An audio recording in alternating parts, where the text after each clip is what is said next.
दोस्तों, बातचीत कार्यक्रम में आपका स्वागत है। मैं दीपक कोहली। आज हमारे मेहमान हैं हिमाचल के TGT non medical Rajkumar ji. Sir, आपका स्वागत है जयदीप पत्रिका के इस कार्यक्रम में। धन्यवाद सर, धन्यवाद जी। सर बहुत बहुत आप धन्यवाद दीपक को। जी जी। सर, आप सोलन में कार्यरत हैं और आपने जी आपकी जी शिक्षा जी। की अगर बात करूं तो आप बीएससी हैं, बीएड हैं, एमएससी हैं और हिंदी से का खासा प्रेम है आपको। सर, ये जो हिंदी से लगाव है वो कैसे? क्योंकि जो मैं आपकी पढ़ाई की बात करूँ तो एकदम से अलग, और यहाँ हिंदी साहित्य में रुझान दिखाई दे रहा है। एक मैं आपको एक छोटी सी अपना बात बताता हूँ। जी अ, जब मेरी स्कूलिंग शुरू हुई थी 10वीं के बाद, प्लस टू में जब प्लस वन में जब गया था, जी। तो नॉन मेडिकल रखा। आप इसको कह सकते हैं कि नॉन मेडिकल के साथ मेरी अरेंज मैरिज हुई है। वैसे लगाव मेरा हिंदी से था। ओके। हाँ जी। और फिर वो मजबूरी बस चलता गया चलता गया। पर जो हिंदी का जो प्रेम था, जी वो वक्त रहते रहते फिर थोड़ा, अब थोड़ा जागृत हुआ है। अब ओके। इसको क्या कह सकते हैं। जी हाँ जी। जी। सर, आपको हिंदी कहानियां पढ़ना बड़ा पसंद है। कोई ऐसी कहानी बताएंगे हाँ जी। जो हर किसी को पढ़नी चाहिए, या कोई ऐसा उपन्यास जो आपने पढ़ा हो और आपको लगा कि ये सबको पढ़नी चाहिए? हाँ, बचपन में मैंने एक चीज पढ़ी थी। मेरे को एक शौक था कि जब मैं छोटा था, हम्म। छोटी छोटी क्लासेस में, तो सातवीं आठवीं में या छठी में ना जी, जी तो मेरे से बड़े से जो मेरे बहन थे, या कोई किसी और की हिंदी की बुक भी मिल जाती थी, जी। तो कहानियां मेरे को इंटरेस्टेड थी, वो पढ़ने लग जाता था मैं। ओके। तो उनको पढ़ता रहता था, बड़ा मजा आता था उसको पढ़ते पढ़ते। जी जी। हाँ जी। तो कोई एक ऐसी कहानी एक है कहानी। जो सबको पढ़नी हाँ जी, चाहिए? हाँ जी। कहानी एक है मेरे पास, वो पर उसका नाम मेरे को याद नहीं है। ओके। वो बड़ी अच्छी बच्चों बच्चों की कहानी थी एक ना जी। वो जी बचपन में मैंने पढ़ी थी, वो आज भी बड़ी सुंदर लगती है। आज स्कूल में मैं बच्चों को सुनाता हूँ कि एक किसान था, जी। और बहुत बड़ा गरीब था। वो शहर जाता था, कुछ इस तरह से है वो। ओके। और फिर वो मतलब लंबी कहानी है, नाम मेरे को नहीं है, बचपन में पढ़ी थी वो। ठीक है, ठीक है, हाँ कोई जी, हाँ नहीं, जी। कोई कोई नहीं सर। सर, एक सवाल है मेरा। जी। आप अध्यापक हैं।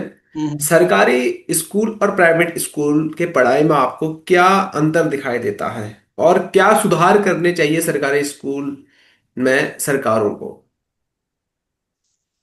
सरकारी और प्राइवेट स्कूल में अंतर अगर देखा जाए, तो जो देखने में लग रहा है, हमें लगता है, बहुत सारे लोगों को लगता है कि प्राइवेट स्कूल में बहुत ज्यादा अच्छी पढ़ाई होती है और सरकारी स्कूलों में नहीं होती है। हम्म। पर ऐसा कुछ भी नहीं है। मेन एक जो मुख्य बात है वो ये है कि जिसको मेरे लेवल पे सुधार नहीं किया जा सकता। मैं अपने स्कूलों की बात करूं, जैसे हिमाचल में है, तो प्राइमरी स्कूल जैसे हैं, तो वहाँ पे टीचर की जो स्ट्रेंथ है वो बड़ी कम है। ओके। जब स्कूल में अध्यापक कम होंगे, हम्म। तो फिर आप उतना उस लेवल पे काम कर तो पाएंगे, पर बच्चों को उतना दे नहीं पाएंगे। और प्राइवेट स्कूल में जब हम बात करते हैं, तो हर सब्जेक्ट का टीचर है, हर क्लास क्लास वाइज टीचर है। हम्म। गवर्नमेंट सेक्टर में ऐसा नहीं है। वहां पर अध्यापकों की कमी रहती ही है, और सारे जो गवर्नमेंट सेक्टर के जो स्कूल हैं, वो हम्म। अध्यापकों की कमी से जूझ रहे हैं, जिसको हम कह सकते हैं। और ये मेरे और आपके लेवल की बात नहीं है, ये हायर लेवल की बात है। ये हायर लेवल ही इसको सुलझा सकता है। ओके। ओके। सर, आप हिंदी साहित्य के भविष्य को कहाँ देखते हैं? जैसे आजकल सोशल मीडिया का जमाना है, हर कोई राइटर बना हुआ है, और इस सोशल मीडिया के दौर हम्म। में हर कोई रील में साहित्य को पढ़ना चाहता है। जी। इस जो हमारा साहित्य का जो भविष्य है, आप हम्म। जैसे जो युवा लोग लगे हैं, और आप लोगों की जो मेहनत है, वो साहित्य को आगे बढ़ाने में बहुत ज्यादा योगदान है। मैं ये सोच रहा हूँ कि अ, मैंने भी, मेरे स्कूल में एक टीचर हैं, मेरे हम्म। पिछले स्कूल में एक शिव कुमार शर्मा जी हैं, वो बड़े हम्म। अच्छे कवि हैं। हम्म। और तो असल में जब मैंने उनको, मेरी जब वो स्कूल में ज्वाइनिंग हुई, हम्म। तो जब मैंने उनको देखा, तो मेरे मन में भी थोड़ा लिखने का, फिर वो जो 10वीं में मैं लिखता था, 11वीं में थोड़ा थोड़ा मैंने लिखना शुरू किया था। जी तो वो फिर मेरी इच्छा जागृत हुई। तो वो भी आपके ही लेवल के आदमी हैं। जी। और इस तरह के अगर 5-7 लोग और जुड़ जाएं तो हिंदी साहित्य का मैं समझूंगा कि भविष्य ट्रैक पे आ जाएगा उज्जवल होने में। तो दूर नहीं है वो, जब आप जैसे उद्यमी लोग मिलेंगे। Okay okay. ठीक है सर। सर इसके अलावा सोशल मीडिया का जो प्रभाव है वो लगातार बढ़ रहा है, इसको एक अध्यापक के तौर पर आप कैसे देखते हैं? क्योंकि एक अध्यापक समाज को बनाता है, देश का भविष्य बनाता है। बिल्कुल। सोशल मीडिया जो है, अध्यापक हम लोग कहते तो हैं कि फोन का प्रयोग मत करो मत करो, लेकिन जो युवा पीढ़ी है वो सोशल मीडिया का जो प्रयोग है उसमें नेगेटिव ज्यादा लोग जा रहे हैं। नेगेटिविटी इसमें ज्यादा है, क्योंकि इसमें हम ये देखें कि डिस्ट्रैक्शन बहुत ज्यादा होती है। अगर मैं मान लो यूट्यूब पे कोई अच्छा वीडियो देख भी रहा हूँ, पढ़ाई का ही वीडियो देख रहा हूँ, अपने टॉपिक ही देख रहा हूँ, तो उसमें भी डिस्ट्रैक्शन बहुत ज्यादा है। उसमें मैं 5 मिनट के बाद कहीं ना कहीं 10 मिनट के बाद अपने टॉपिक से डिस्ट्रैक्ट हो जाता हूँ और ही कहीं चला जाता हूँ। और ये सोशल मीडिया का प्लेटफॉर्म आप आज देखिए, ये नॉर्मल नहीं है, ये महासागरों की तरह अथाह है। आप 24 घंटे बैठे रहो, रील वो खत्म ही नहीं होंगे, खत्म ही नहीं होंगे। कहने को तो एक छोटी सी बात है, हम भी अछूते नहीं हैं जी इस चीज से। लेकिन हमारा 90% एनर्जी जो है युवा की, वो रील पे जा रही है, सोशल मीडिया पे जा रही है, जो कि नहीं जाना चाहिए। और इसमें तो मैं ये कहूँगा कि थोड़ा सा अगर हम पढ़ाई की तरफ भी ध्यान दें, थोड़ा सा हम कैरियर की तरफ ध्यान दें, जो हमारे लिए जरूरी है। क्योंकि बच्चों को भी हम ज़्यादातर अगर स्कूल में देखा जाए तो मैक्सिमम बच्चों को पता है कि इंस्टाग्राम क्या है, व्हाट्सएप क्या है, फेसबुक क्या है, हर चीज़ से वो रूबरू हैं।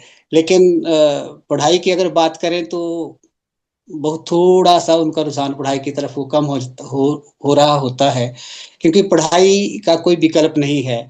और सोशल मीडिया के जरिए से हम अच्छी से अच्छी नॉलेज तो ले सकते हैं, लेकिन हम इसको भी नकार नहीं सकते कि ये हमें ज़्यादा मतलब हमारे रास्ते से भटका भी रहा है। तो इसके लिए हमें कंटिन्यू ये देखना चाहिए कि हमारे जो बच्चे हैं, तो बच्चों के भी ऊपर हमारी नज़र होनी चाहिए कि क्या हमारे बच्चे इसका सही प्रयोग कर रहे हैं कि नहीं कर रहे हैं। ऐसा तो नहीं है कि आजकल हर आदमी सोशल मीडिया पे लगा है, अपनी प्राइवेसी को दिखा रहा है, कोई घर की वीडियो बना रहा है, अच्छी बात है। जो किसी को इन्फ्लुएंस करे, जो किसी को जीवन में आगे बढ़ने की प्रेरणा दे, वो वीडियो तो अच्छे हैं। लेकिन हर चीज को हम सही भी नहीं कह सकते। बाकी तो लोग स्वतंत्र हैं, अभिव्यक्ति लोगों की स्वतंत्रता की है, उसमें ज्यादा नहीं जाना चाहूंगा। जी। सर इसके अलावा जो रील की दुनिया है सर, ये एक फेक दुनिया है। तो हम्म। इस रील की दुनिया से हमें अपने बच्चों को रियल लाइफ की दुनिया में लेके आना है। तो एक जी। अध्यापक के तौर पर आप क्या समझते हैं, या आपका क्या मानना है कि बच्चों को कैसे ये रियल लाइफ से रियल लाइफ में हम ला सकते हैं? उसको वास्तविकता, मैं ये समझूंगा कि बच्चों को वास्तविकता दिखानी होती है। हम कई बार स्कूल में बात भी करते हैं कि रियल जो लाइफ है वो असली लाइफ नहीं है। पर बहुत ज़्यादा मुश्किल हो गया है, क्योंकि अगर घर में 4 मेंबर हैं तो चारों के पास 4 फोन हैं और हर आदमी व्यस्त है उसी में। और बच्चों को तो लगता है कि ये जो आर्टिफिशियल दुनिया है, जो पारभासी, जो मतलब आभासी जो दुनिया है, यही सच है। हम लोग जो सामने से बोल रहे हैं वो झूठ है। क्योंकि अक्सर ये होता है कि अगर हम अपने वर्क प्लेस पे भी हैं तब भी हमारे फ़ोन साथ में ही हैं। थैंक यू, आजकल हमारे हिमाचल में मैक्सिमम गवर्नमेंट के ऑर्डर आ गए कि स्कूल में फ़ोन बंद हैं, मोबाइल बंद हैं। इसलिए थोड़ा सा उससे मतलब कि बहुत अच्छा एक मैसेज आ रहा है कि कुछ तो है कि हम वो करें कि जिससे कि बच्चों को ज़्यादा से ज़्यादा ये हो। रियल लाइफ में तो फिर अच्छा मैं ये समझूंगा कि कुछ इसमें कि कैसे सुधार कर सकते हैं। हम अपना ही एग्जाम्पल वहाँ दे सकते हैं कि अगर मैं स्कूल में हूँ, ऑफिस में हूँ, अपने वर्क प्लेस पे हूँ और मेरा फ़ोन अंदर है और मैं क्लासरूम में हूँ, तो ज़्यादा से ज़्यादा बच्चे मेरे को देख के तो वो कह सकते हैं कि मेरे सर जो है वो फ़ोन पे व्यस्त नहीं है। तो जैसे ये अपना टाइम स्पेंड करने बिना फ़ोन के हमारे बीच, वैसे पेरेंट्स भी अगर बच्चों के साथ घर में ज़्यादा घुल मिल जाएंगे, थोड़ा सा टाइम देंगे, तो ये थोड़ा सा हो सकता है सुधार। ओके। सर हिमाचल के बारे में थोड़ा सा बताइए, क्योंकि हिमाचल एक पर्वतीय राज्य है। ऐसे में बहुत कम जी। लोग इसके बारे में जानते हैं। तो जी। हिमाचल कैसे है, अन्य राज्यों से अलग कैसे है? थोड़ा सा बताइए यहाँ की बारे में, यहाँ की भौगोलिक स्थिति के बारे में। जी, हिमाचल हमारा एक छोटा सा एक राज्य है। और हिमाचल बहुत मतलब कि अपना जहाँ हमारा जन्म स्थान होता है वो प्यारा ही लगता है। जी जी। तो हिमाचल भौगोलिक दृष्टि से भी तीन हिस्सों में बंटा हुआ है। हम्म। एक नॉर्मल है हम्म जिसकी हाइट कम है, हम्म और एक मीडियम है, और एक हम्म। सबसे लास्ट है। ओके। अ, जो मतलब कि नॉर्मल जो है वो 750 मीटर तक सी लेवल से है। हम्म और जो बीच वाला है वो 4500 के लगभग मीटर समुद्र तल से उसकी ऊंचाई है। हम्म और जो फाइनल है लास्ट वाला जो लार्जर हमारा जो हिमालय है हम्म। वो 7000 मीटर मतलब उसकी ऊंचाई है। तो तीन हिस्सों में हमारा हिमाचल बंटा हुआ है। लास्ट जो जो लोअर लेवल का जो हिमाचल है, जिसमें हमारा बिलासपुर जिला है, ऊना जिला है, हमीरपुर जिला है, और सिरमौर जिला का कुछ पार्ट है, कांगड़ा का है। ये थोड़े गर्म इलाके हैं। ओके मैं जो हूँ मैं बिलासपुर जिला से बिलोंग करता हूँ।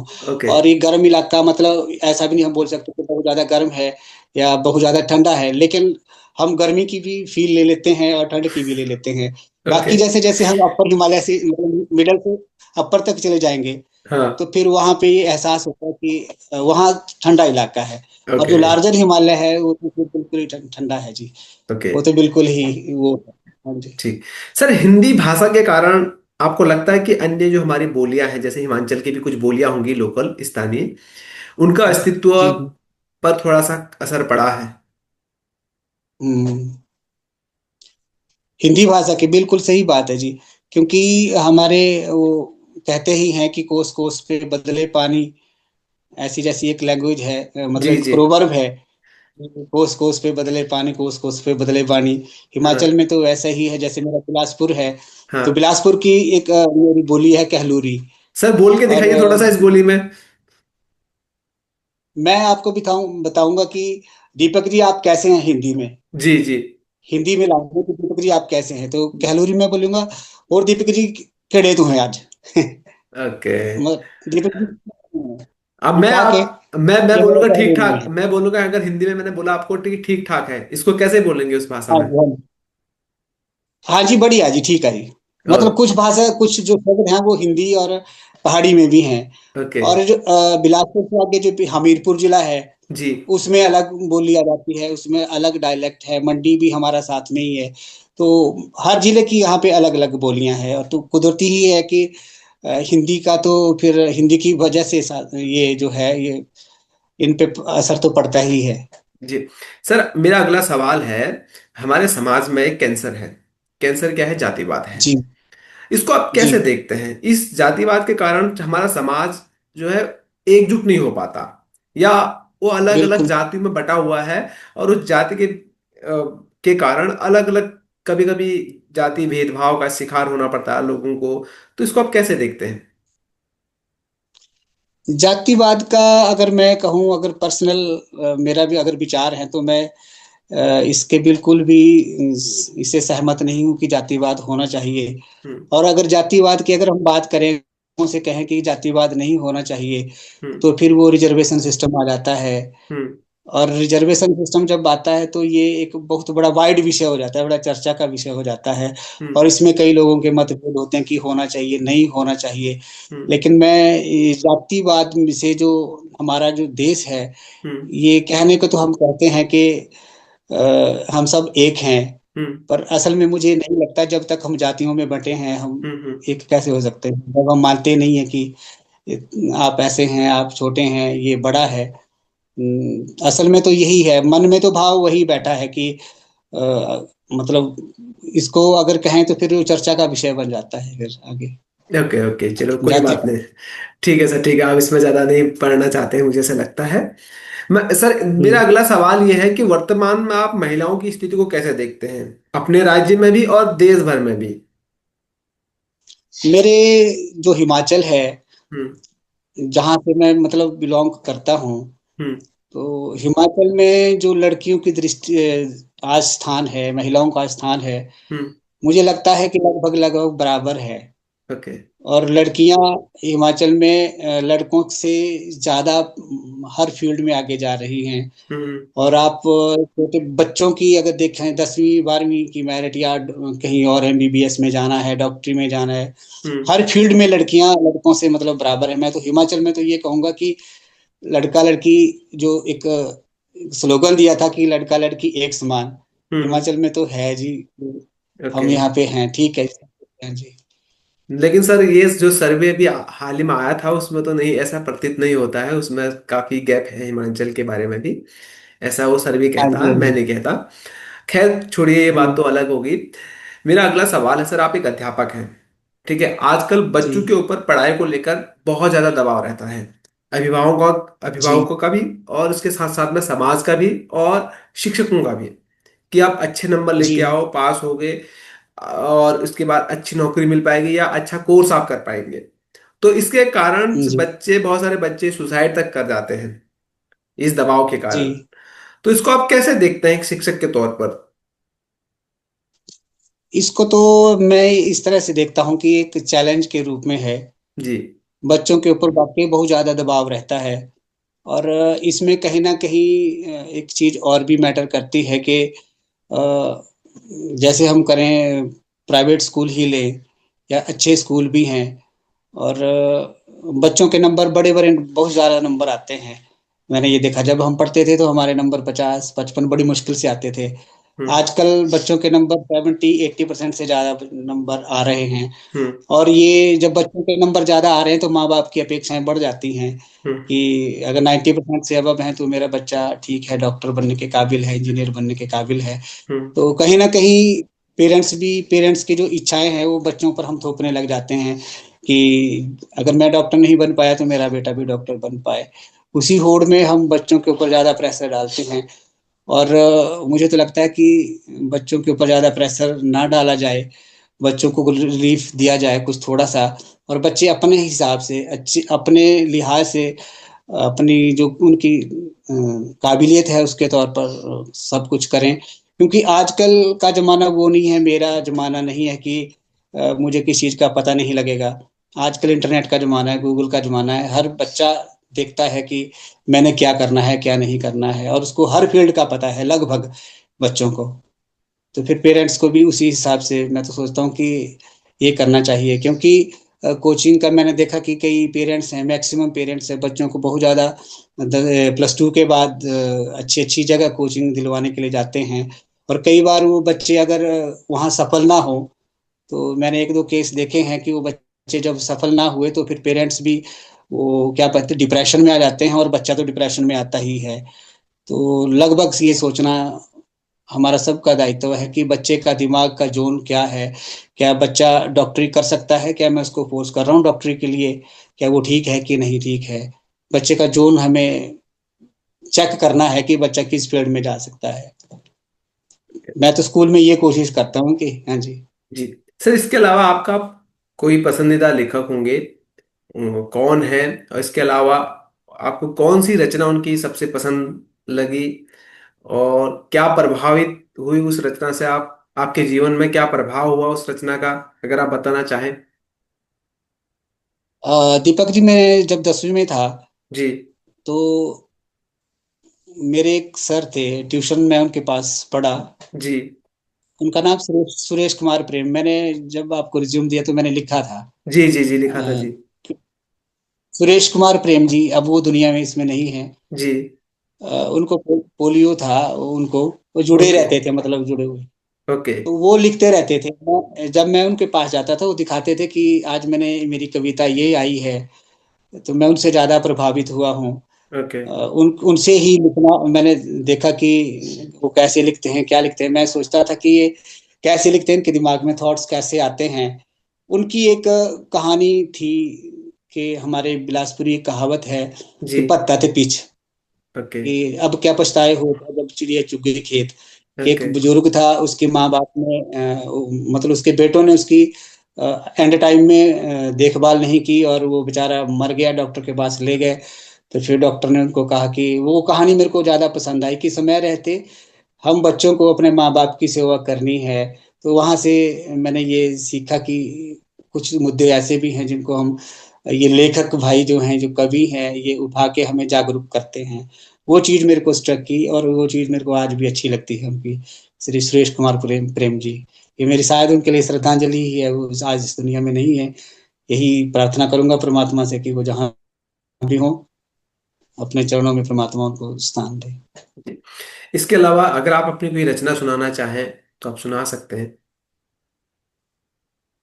हाँ, मैं आपको एक रचना की दो लाइनें सुनाना चाहता हूँ। जरूर जरूर। वो रचना मेरी विजेता नाम है उसका। जी। हाँ जी। इरशाद और है, शायद इरशाद है। वो, मैं, हाँ जी, ढूंढने में 1 मिनट टाइम लगेगा, कोई ठहरिए। बात नहीं, कोई बात नहीं, आप आराम से ढूंढ लीजिए। मैं इसलिए इसको सुना रहा हूँ कि विजेता मेरी एक छोटी सी रचना है, और जयदीप पत्रिका में मेरी ये पहली कविता थी जो छपी है। इसके ओके। लिए मैं आपका तहे दिल से शुक्रिया, आभार। और स्वागत सर, स्वागत सर। एक आप तो आपकी, लिखते हैं, लेखकों को स्थान देना ही हमारा काम है। जो लिख रहे हैं थैंक उनको यू सर। आगे बढ़ाना हमारा ही काम है सर। मेरी पहचान भी सिर्फ इसी से है। अक्सर मेरे दोस्त मिलने वाले भी कहते हैं जी कि आपकी यार जयदीप पत्रिका में बहुत सारी छपती हैं कविताएं। जी तो कविताएं तो मैं उस लेवल पे तो नहीं पहुंच पाया हूँ। मैंने एक दिन आपको मैसेज किया था जी कि 2 ही साल हुए मेरे को कंटिन्यू लिखते हुए। जी तो आप जैसे जो बुद्धिजन जो लोग हैं, जो इस फील्ड में कई सालों से कार्यरत हैं, जी तो जी आपका सहयोग इसी तरह मिलता है। तो जी जी बहुत बहुत शुक्रिया। लाइनें हैं, कविता का नाम है विजेता। जी जी, इरशाद है।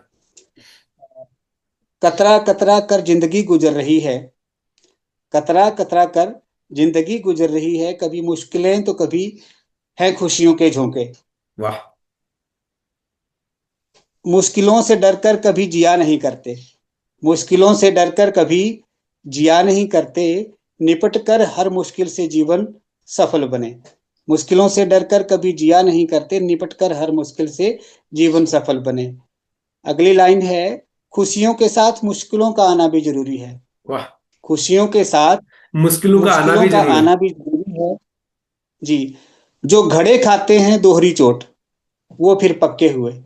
कुम्हार जैसे घड़े को पक्का करते हैं, अंदर से भी बाहर जी से जी भी। जी जी जी। मुश्किलों में जो मुश्किलों में जो मंजिल की राहों पर अड़िग रहे, मुश्किलों में जो मंजिल की राहों पर अड़िग रहे, सफलता के सेहरे फिर उन्हीं के सिर पर सजे। वाह। सफलता के सेहरे फिर उन्हीं के सिर सजे।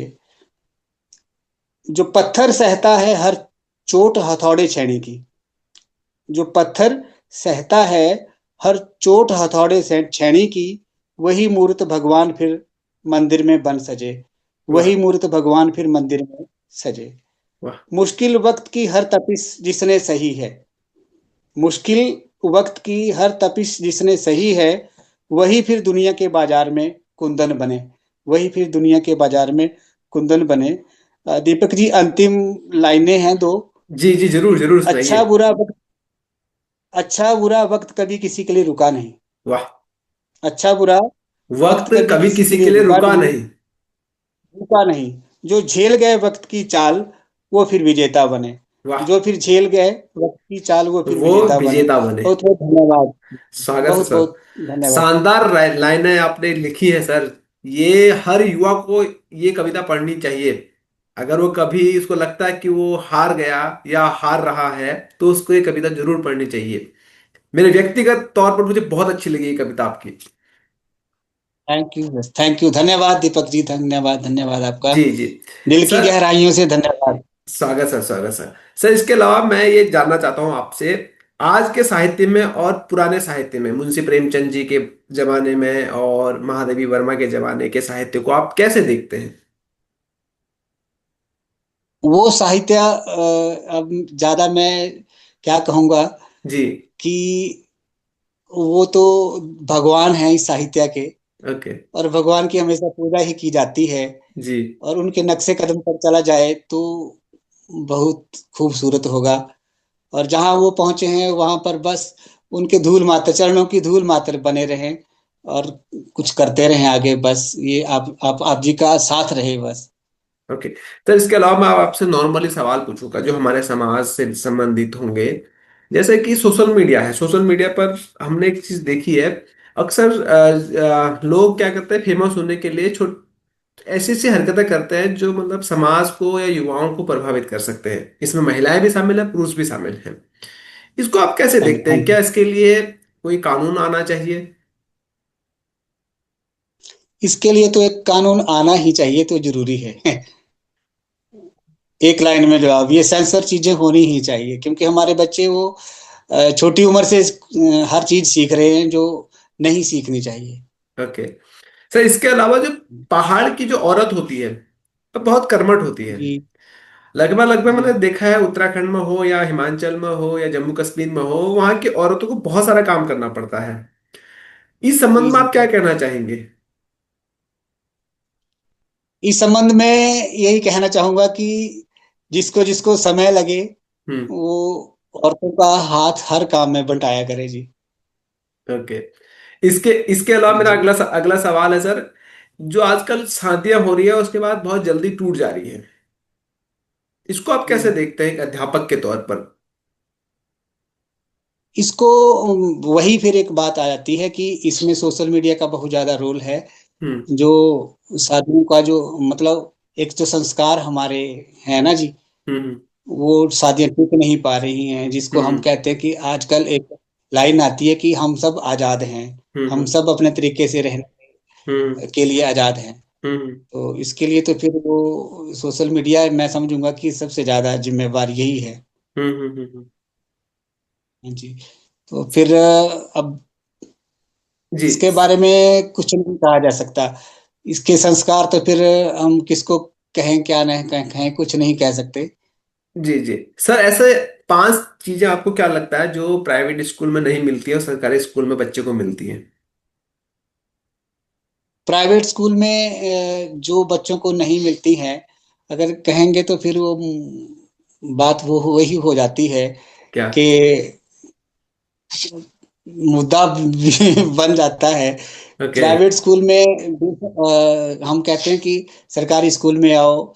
जब हम बच्चों को लाने कहीं गांव में जाते हैं तो अक्सर वो कहते हैं कि आपके स्कूल में खिचड़ी बनती है, आप खिचड़ी ही खिलाते हैं और कुछ नहीं खिलाते हैं।